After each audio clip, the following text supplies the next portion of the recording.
Bismillahirrahmanirrahim. Assalamualaikum. I am Muhammad Uwais Karni, IBA, JEST and HM. Yesterday you have made that there are two errors in English section. Number one is question number 35 and the second one is 40. So now I am here to clear all your misconceptions that the questions and the answers both are correct. चलें जी, सबसे पहले ये देखें जो comprehension है वो क्या कह रहा है। यहाँ पे आपको कन्फ्यूजन हुई है, ये यहाँ पे कह रहा है, इसको हम एक दफ़ा पढ़ लेते हैं यहाँ से। A day before his martyrdom, मतलब उनकी शहादत से एक दिन पहले, the commanding officer had send him a word that since he had been fighting untiringly for the last 6 days. ठीक है, अब यहाँ पे आपको कन्फ्यूजन हो रही है कि वो आखिरी 6 दिन से लड़ रहे थे।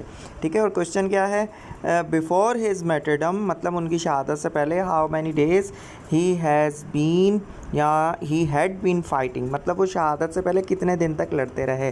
तो देखिए, कमांडिंग ऑफिसर ने उनको बोला था, उनको जब बोला, ठीक है, कमांडिंग ऑफिसर ने जब उनको बोला तो वो कितने दिन से लड़ रहे थे, 6 दिन से। ये ठीक है, ये बात क्लियर हो रही है कि जब कमांडिंग ऑफिसर ने उनको कुछ बोला या पैगाम पहुंचाया तो वो कितने दिन से लड़ रहे थे, 6 दिन से। ठीक है, अब पैराग्राफ में क्या बोल रहा है, अ डे बिफोर मतलब उनकी शहादत से एक दिन पहले, तो 6 दिन से तो वो पहले ही लड़ रहे हैं ना, 6 दिन हो गए उनको लड़ते हुए, और फिर कमांडिंग ऑफिसर ने एक पैगाम पहुंचाया और उसके एक दिन बाद वो फौत हुए। और यहाँ पे ये लिखा हुआ है ना, अ डे बिफोर हिज मार्टिरडम मतलब उनकी शहादत से एक दिन पहले, तो 6 दिन से वो पहले लड़ रहे थे और कमांडिंग ऑफिसर ने एक पैगाम पहुंचाया मगर वो नहीं पीछे आए और उन्होंने फिर लगा। तो टोटल वो कितने दिन लड़े हैं, 7 दिन लड़े हैं। टोटल कितने दिन लड़े, 7 दिन लड़ेंगे। जो 6 दिन आप बोल रहे थे ना, वो इस लॉजिक से गलत है। आई थिंक इट इज़ क्लियर। अच्छा जी, अब आ जाते हैं क्वेश्चन नंबर 40। क्वेश्चन नंबर 40 में जी क्या मिस्टेक है। क्वेश्चन नंबर 40 में क्या कह रहा है जी, सिंपली ये आपके पास विश वाला सेंटेंस है जो कि हम पास्ट सिंपल के अंदर यूज़ करते हैं। मिसाल के तौर पे मैं लिख रहा हूँ ना, I wish I were doctor. ठीक है, I wish I were doctor, मेरी ख्वाहिश है कि जी मैं क्या बनता, डॉक्टर बनता। तो ये एक स्पेशल यूज़ है। जो पहला सेंटेंस होता है आई विश वाला, वो प्रेजेंट सिंपल में होता है और उसके बाद जो होता है वो होता है पास्ट सिंपल। मगर पास्ट सिंपल में क्या होता है, सिर्फ विश वाले सेंटेंस में हेल्पिंग वर्ब सिर्फ वर लगता है। ठीक है, ये अपने बात जहन में बिठा लें, हमेशा क्या लगता है, वर लगता है। अगर इधर ही भी आएगा ना तो तब भी वर लगेगा। लेट सपोज ही विशेज़ ही वर डॉक्टर, ठीक है, ही वाज नहीं होगा, ये स्पेशल यूज़ है और वो स्पेशल यूज़ ही क्वेश्चन नंबर 40 के अंदर दिया हुआ था। ठीक है, तो अब यहाँ पे देख लें, यहाँ पे जो ऑप्शन ए है वो क्या कह रहा है, मोहम्मद उवैस करनी wished he were a software engineer. तो यहाँ पे दोनों ही पास सिंपल है। विश के अंदर जो फर्स्ट होता है वो प्रेजेंट सिंपल के अंदर होता है। इसी तरह ही जो ये डी है, डी भी गलत है क्योंकि विश्ड और वाज, तो ये दोनों गलत हो गए। अब रहे हमारे पास बी और सी। तो जो हमारे पास सी है वो क्या कह रहा है, मिस्टर उवैस करनी wish I were a software engineer. तो अब यहाँ पे जी ये देखें, प्रेजेंट सिंपल के अंदर एक और रूल होता है कि if there is a subject is singular then we can put S और E S in the verb. तो मोहम्मद उवैस करनी क्या है जी, हमारे पास सिंगुलर सब्जेक्ट है तो वर्ब के अंदर हमने ई एस ऐड करना है। तो राइट ऑप्शन क्या है जी, बी, मिस्टर मोहम्मद उवैस करनी विशेज़। अब ये देखें, प्रेजेंट सिंपल वाला रूल पूरा हो गया और ही वाला सॉफ्टवेयर इंजीनियर, मतलब उनकी ख्वाहिश थी कि वो सॉफ्टवेयर इंजीनियर बनते। क्योंकि अब यहाँ पे ही आया है तो ही के साथ वर ही लगेगा, वाज नहीं लगेगा।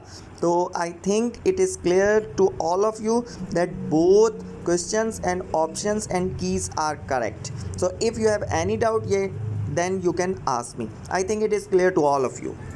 जी अस्सलाम वालेकुम। और जी आपने क्वेश्चन नंबर 97 भी कहा था, क्वेश्चन नंबर 97 के क्वेश्चन नंबर 97 क्या है वो गलत है। 97 जी क्वेश्चन क्या कह रहा है, ये देखें जी आपकी स्क्रीन के ऊपर है। What is the maximum capacity of the L orbit to contain proton in an atom? ठीक है जी, यहाँ पे आप लोगों का जो राइट ऑप्शन आ रहा होगा वो बी आ रहा होगा, मगर राइट ऑप्शन बी नहीं है, डी है। How I will prove. देखें जी, क्वेश्चन नंबर 97 ये आपसे कह रहा है कि what is the maximum capacity of L orbit to contain proton in an atom. ठीक है, एल ऑर्बिट एंड प्रोटॉन। और ये जो जी अब यहाँ नीचे देखें, ये आपके पास जो है ना 7th क्लास की हमारे पास बुक है साइंस की, और उसके अंदर स्ट्रक्चर ऑफ एटम एक चैप्टर है और वहाँ पे देखें जी ये जो ऑर्बिट्स हैं, सबसे पहले मैं आपको एक चीज़ समझा दूँ कि बेटा यहाँ पे पूछा गया है कि प्रोटॉन कहाँ पे होते हैं, एल ऑर्बिट में। तो ये रहा एल ऑर्बिट, ये रहा के ऑर्बिट और ये रहा एम ऑर्बिट, ठीक है जी। तो अब आप मुझे ये बताएं कि इन ऑर्बिट्स में घूमते क्या हैं। ऑर्बिट्स में क्या प्रोटॉन घूमते हैं? नहीं, ऑर्बिट्स में क्या घूमते हैं? इलेक्ट्रॉन घूमते हैं। ऑर्बिट्स में क्या घूमते हैं? क्या घूमते हैं जी? इलेक्ट्रॉन्स घूमते हैं। और जो हमारा न्यूक्लियस होता है उसमें प्रोटॉन और न्यूट्रॉन होते हैं। तो अब दोबारा क्वेश्चन को देख लें कि what is the maximum capacity of L orbit to contain proton. तो एल ऑर्बिट कंटेन क्या करता है बेटा? Electron, not proton. और आपको जहन में ये वाला पॉइंट आया होगा, ठीक है। ये बुक के अंदर एक टेबल बना हुआ है, देखें, नंबर ऑफ ऑर्बिट नंबर 2 और उसे हम कहते हैं एल ऑर्बिट। और एल ऑर्बिट कितने maximum number of electron contain करता है, ठीक है। क्या कंटेन करता है? इलेक्ट्रॉन। और यहाँ पे क्या पूछा गया है? प्रोटॉन। तो बात आई समझ में? ये ऑप्शन सवाल ही गलत था। मतलब ये एक आपका सिर्फ सेंस चेक करना था कि आप इस पॉइंट को पिक कर रहे हैं या नहीं कर रहे। तो काफ़ी दफ़ा इस तरह सवाल आपको जो मतलब बिल्कुल अजीब तरीके से पूछ लिया जाता है। सो होपफुली अब आपको क्लियर होगा कि 97 का जो राइट ऑप्शन है वो है डी।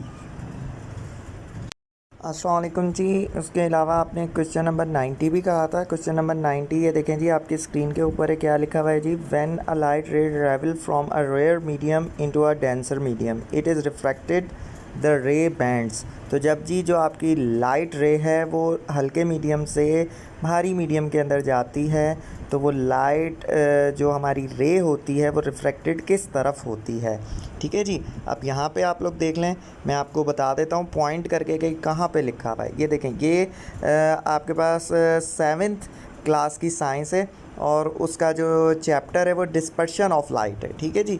इसका मैं नंबर देख के वहाँ पे मेंशन कर दूँगा। क्लास 7th की साइंस है और चैप्टर का नाम है डिस्पर्शन ऑफ लाइट, ठीक है जी। उसके अंदर क्या कह रहा है, और 9 चैप्टर है, ठीक है। चैप्टर नंबर 9 है, यहीं पे क्लियर हो गया। अब जी क्या कह रहा है? When a light ray travel from a rare medium into denser medium. तो क्वेश्चन भी कुछ ऐसा ही है, when a light ray travel from a rare medium into a denser medium, ठीक है जी। तो क्या होता है? It refracted towards normal. It refracted towards normal. Normal का मतलब सेंटर होता है, ठीक है। नॉर्मल और सेंटर एक ही बात होती है। ये यहाँ पे लिखा हुआ है ना, ये नॉर्मल और सेंटर एक ही बात होती है। तो यहाँ पे क्या लिखा हुआ है? It refracted towards normal. और राइट ऑप्शन क्या दिया है? ए। तो यहाँ पे क्या है? It refracted towards the centre. तो राइट ऑप्शन है ए। सो होपफुली ये भी आपको क्लियर हो चुका होगा। साइंस क्लास की 7th बुक है और चैप्टर नंबर 9 है।